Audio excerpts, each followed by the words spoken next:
Freelancing rewards people who keep growing. Clients don't just hire skills, they hire progress. When you treat upskilling as part of your business model, your work gets better, projects feel smoother, and your rates naturally rise because the outcomes you deliver are stronger. Think of it like this.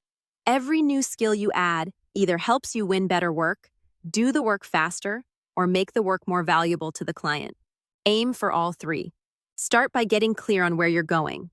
Pick a lane that energizes you and aligns with demand, then deepen it. You can be T-shaped.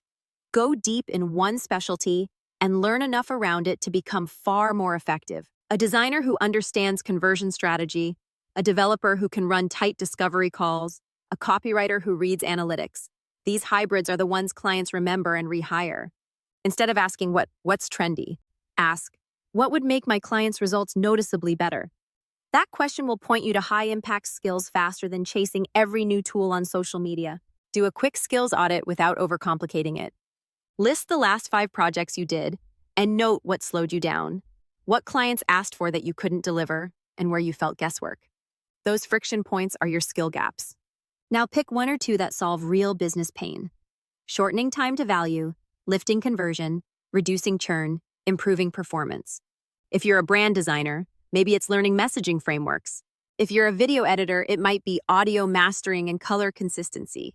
If you're a translator, it could be localization best practices and terminology management. When your learning plan grows out of real work, you'll use it immediately instead of parking it in a notes app. Plan your learning in sprints, not marathons. 6 weeks is long enough to see an impact and short enough to actually finish. In week 1, choose a focused outcome. I will deliver landing pages that hit 20% more signups by mastering CRO basics, and gather just enough resources to move. In weeks 2 to 5, apply what you learned to a live project, even if you have to create your own brief. In week 6, package the results into a case study with before and after metrics. This rhythm, learn, apply, ship, reflect, beats passively consuming courses and calling it growth. The work becomes the practice. Don't sleep on the soft skills. They're often the hard ones. The fastest way to raise your rates isn't a shiny new tool. It's being exceptional at discovery, scoping, communication, and expectation setting. Learn to ask outcome-focused questions. What would make this project a success in your boss's eyes? What have you tried already? What's the cost of not doing this? Clarify constraints and timelines. Propose options at different levels of scope. Send crisp recaps that show you listened. Suddenly, you're not just a designer, you're a partner who de-risks the project. Clients pay more for less risk. Certifications can help, but proof helps more. If a credential opens doors in your niche, get it. Otherwise, channel that time into demonstrable outcomes. Build a small lab project, run a real experiment, document your process, and publish your learnings. A case study that shows a 32% improvement and 3 things you'd do next time will beat a badge every day. Make it easy for clients to imagine you delivering that win for them. Turn your newfound skills into systems.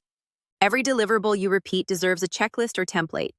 Create reusable briefs, discovery questionnaires, proposal outlines, and project plans. Build your own mini knowledge base with snippets, scripts, and SOPs. Automate the boring. Scheduling, invoicing, file delivery, status updates. Better systems compound your earnings because they let you deliver higher quality in less time, and consistency is a competitive advantage most freelancers ignore. Community accelerates everything. Join a small, curated group of peers at a similar level or slightly ahead. Bring your proposals for feedback. Share your numbers. Ask where your positioning feels muddy. One good critique saves months of wandering. If you can swing it, find a mentor with the exact outcomes you want and trade value, research support, content help, a pilot project in exchange for insight. Direction is leverage. As your skills grow, your positioning should sharpen. Update your website and profiles with the language your best clients use. Speak to outcomes, not deliverables. I help B2B SaaS turn product pages into pipeline. I help DTC brands reduce acquisition costs through creative testing. I implement analytics that drive decisions instead of dashboards that gather dust. Publish short, useful content that reveals how you think. Case studies, tear-down threads, Loom walkthroughs, even quick, here's how I fixed this notes. These build trust and attract higher quality leads than generic portfolios. Raise your prices in step with your value, not your feelings.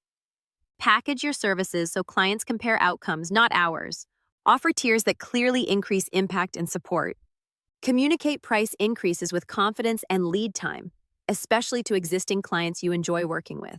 If you're nervous, start by raising the floor on new inquiries and keep your best retained clients stable while you stack proof. Measure what matters so you can see your growth paying off. Track your lead quality, proposal win rate, average project size, average time to delivery, client retention, and effective hourly rate. If your win rate drops when you raise prices, refine your positioning and proof. If leads are weak, your messaging may be vague or your audience may be off. If projects drag, fix your scope and communication. Let data guide your next learning sprint. Keep an eye on where your industry is headed and upskill for durability. Learn enough AI to automate grunt work and enhance your craft instead of competing with it. If you're a writer, that might be research acceleration and data-backed messaging. If you're a developer, model selection and prompt engineering for internal tools. If you're a marketer, audience insights and attribution you can trust. Pair technical skills with domain fluency, healthcare, finance, education, logistics, because context protects you from commoditization. The combo of tool fluency and industry depth is a moat.